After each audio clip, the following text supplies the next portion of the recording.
Thanks, Dylan. I do go by Tamara the Fat Hijabi. Please don't cancel the nice white man. It's one of the good ones. I am temporarily disabled.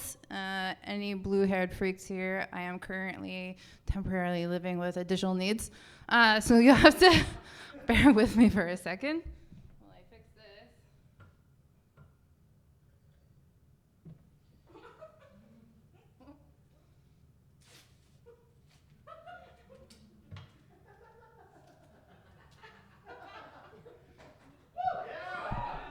After 8 weeks, that's what I learned. Yeah, I am temporarily disabled. I am an ex-athlete. Just give you a quick rundown. 5 torn ligaments between 2 knees, 4 major concussions, and 2 herniated discs. I don't know if you I don't know if you know anything about when you're forced to retire from sports. Your mental health and your physical health turns to shit really quickly. And one day, I had a bad day of physio, and I was walking to the subway, and just broke down crying in the Scarborough Town Center Mall shopping center. Thank you. It was a day. And I was just Googling therapists, and by the grace of God, I found a sports therapist and called her up, and she accepted me. And she told me that athleticism lives in your mind, and it will be part of everything you do. It's going to show up at work, in your hobbies, it's in everyday life. You're going to go through life with this athlete mentality, which I think is dumb. If you're my age, you grew up watching Wayne Gretzky not playing hockey and being the best hockey player of all time. You watched him sell Big Macs for McDonald's. So what she said is dumb, and I fired her. Got a new therapist. She's here tonight.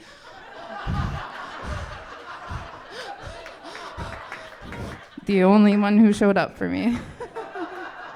It's not a joke. So I'm an ex-athlete. That's how I say that. And after like 3 years of mental and physical physiotherapy, I was feeling really good, almost back to normal, but one thing was missing. The one thing doctors told me I'd never do again is return to sports. And I said, what do doctors really know? I know my body best. This is where I live. Fuck them. So I went for one easy, short, pathetic 2-kilometer jog, and I popped my herniated discs. So now I have a serious case of L4, L5 stenosis that needs surgery.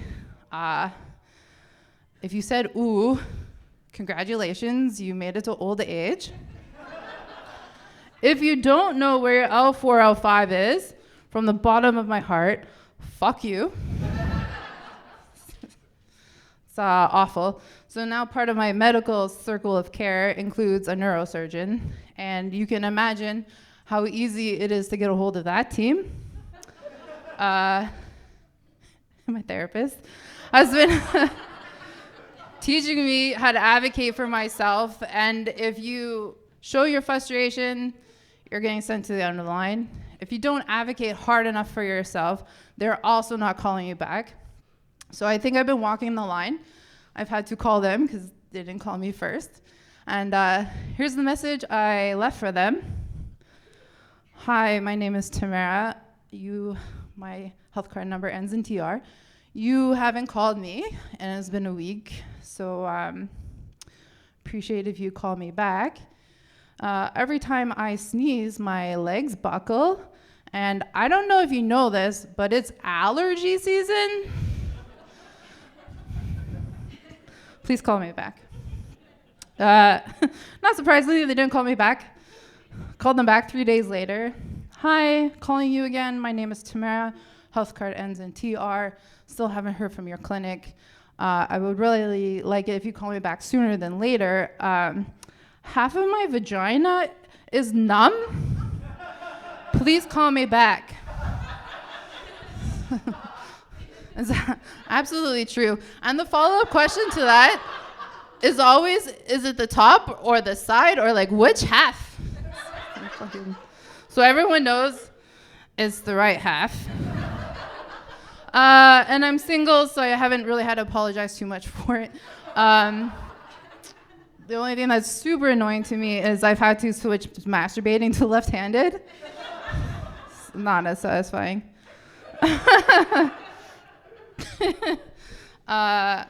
Yeah, but you know, I'll give you guys a moment. It hasn't been all bad. It's mostly bad, but there's always a silver lining, right? They teach us about that. And so I have home care. I was assigned a PSW, and the first time we met, she was there to give me a sponge bath. Fun.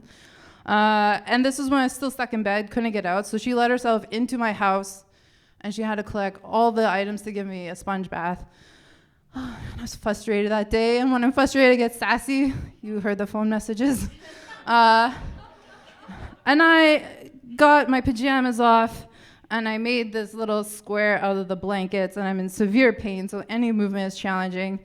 And I finally make it over the blankets, face down, ass up, waiting for the sponge bath.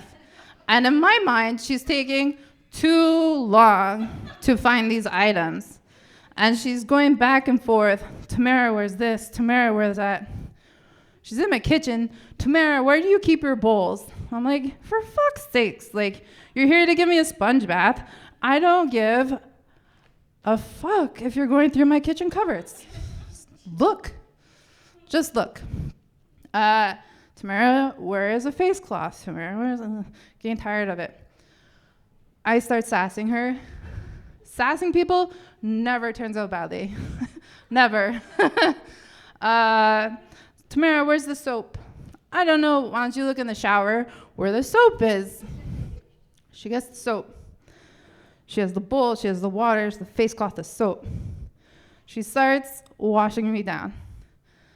And something's not quite right. I'm making this face. And she's making this face.